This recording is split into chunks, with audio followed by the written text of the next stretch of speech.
تو کہ تم نے یہاں کے کالجوں میں معلوم نہیں کیا تھا؟ اور شاز نام کے لڑکے کے متعلق کالج دارالعلوم سے معلومات بھی ملی؟ حاجرہ نے مٹھی تھوڑی سی لگا لی۔ مگر اس کا پورا نام نہیں مل سکا۔ کالج کی عمارت تبدیل ہونے کی وجہ سے پرانے ریکارڈ کھو گئے ہیں، لیکن معاشرتی علوم کے پروفیسر عبدالمغنی سے معلومات نکالی ہے۔ وہ ذرا چونکی۔ شاز بہت ہی کم گو اور سادہ مزاج لڑکا تھا۔ احسن کے علاوہ اس کا کوئی دوست وہ اسے بہت امید سے دیکھ رہی تھی۔ وہ 3 دوست تھے۔ اس کے ایک کا نام اسام تھا اور کافی تعریف کر رہے تھے پروفیسر ان کی۔ اوکے، وہ سیدھا اٹھ بیٹھی۔ اسام کی مجھے کوئی معلومات نہیں مل سکی۔ خیر، یہ معلومات عام لوگوں کی تھی، اس لیے ان کا ایک ہزار لوں گا اور چیتے کی خبر کا 5000۔ حاجرہ نے فائل بند کی اور اسے ایک ادا سے دیکھا۔ اس خبر کا تو میں تمہیں 500 دوں گی۔ وہ چونکا۔ کیوں؟ کیونکہ تم نے مجھے اسام کا پورا نام نہیں بتایا، بلکہ میں تمہیں اسام کا پورا نام بتاتی ہوں۔ اسام کا پورا نام اسام صلاح الدین ہے اور ان دنوں وہ سعودی عرب میں ہوتا ہے۔ احسن کا پورا نام احسن عبدالغفار ہے اور وہ ان دنوں جرمنی میں ہوتا ہے۔ لیکن وہ جھلا کر بولا، یہ خبر تو میں نے نکالی ہے۔ 500۔ حاجرہ کڑک انداز میں بولی۔ اس نے پرس کھولا۔ یہ بھی بہت زیادہ ہے، لیکن خیر، صرف اس خبر کا کاٹ رہی ہوں۔ اس نے ضبط سے مٹھیاں بھیج لی۔ حاجرہ نے پیسے نکالے اور گنتے ہوئے اسے دینے لگی۔ اس نے ایک گہری سانس لی اور اسے پیسے لیے۔ مجھے جلد از جلد چیتے کی بھی خبر چاہیے۔ حاجرہ نے یہ آخری جملے پر زور دیتے ہوئے کہا تھا۔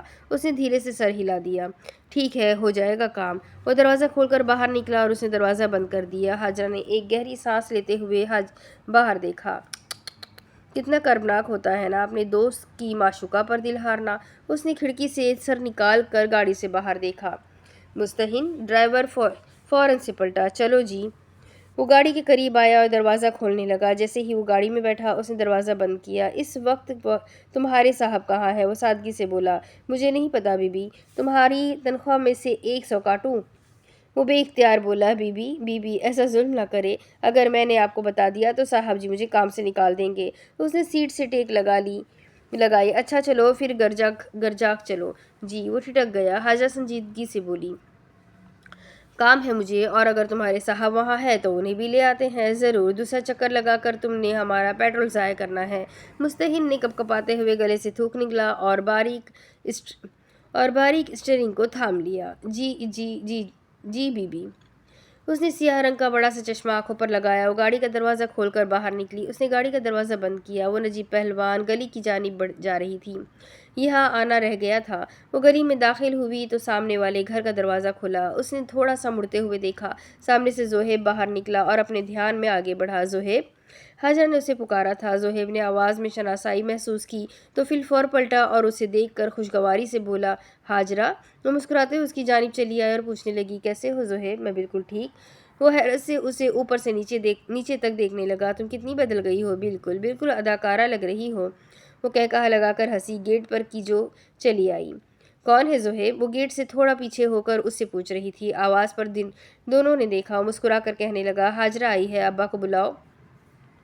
اور یہ سن کر کیجو کے تن بدن میں آگ لگ گئی۔ حاجرہ نے اندر کی جانب جھانک کر دیکھا۔ یہ تمہاری بیوی ہے نا؟ وہ بتانے لگا۔ ہاں، اور 2 بچے بھی ہیں۔ ارے! کیجو کلستے ہوئے اندر جانے لگی۔ حد ہو گئی ہے، مجھے تو لگتا ہے یہ حاجرہ دھوبیوں سے بدلہ لینے واپس آ گئی ہے اور استعمال کر رہی ہے اپنی چچا زاد بہن کو۔ توبہ توبہ! یہ سب کوہ نور کو بتانا پڑے گا۔ ویسے کوہ نور اتنے دن سے ہے کہاں؟ وہ سیڑھیوں کی طرف جا رہی تھی۔ ابا جی! اس نے اوپر کوٹھے کی جانب دیکھتے ہوئے نجیب پہلوان کو آواز لگائی۔ ابا جی! باہر زوہیب نے حاجرہ کا استقبال کیا۔ اندر آؤ نا، تمہارا شوہر نہیں آیا؟ نہیں، وہ مصروف ہے، میں یہاں کام سے آئی ہوں۔ شکریہ۔ اچھا اندر تو آؤ۔ اس نے اصرار کیا مگر حاجرہ نے معذرت کر لی۔ نہیں زوہیب، پھر انشاءاللہ۔ اب وہ مدعے پر آئی۔ اچھا زوہیب، ہاں؟ وہ اسے مسلسل دیکھ رہا تھا۔ مجھے صلاح الدین چچا کے چھوٹے بیٹے رجب سے ملنا ہے، ضروری کام ہے، کیا تم اسے بلا سکتے ہو؟ میں جلدی میں ہوں، مجھے گھر بھی جانا ہے، وہ درخواست کرتے ہوئے کہہ رہی تھی۔ پلیز اسے بلاؤ۔ ہاں اچھا۔ وہ ایک پل کے لیے بھی اس کے چہرے پر سے نگاہ نہیں ہٹا پا رہا تھا۔ وہ نہ چاہتے ہوئے بھی رجب کو بلانے کی غرض سے جانے لگا کہ جو شور مچاتے ہوئے نجیب پہلوان کو نیچے لے کر آ رہی تھی۔ میں بتا رہی ہوں ابا جی، کچھ بہت بڑا ہونے والا ہے۔ پہلے تحلیل کی منگنی ٹوٹ گئی، اب یہ حاجرہ آ گئی۔ ابا جی دیکھنا، دھوبیوں کا بٹوں کا رشتہ جڑنے والا ہے۔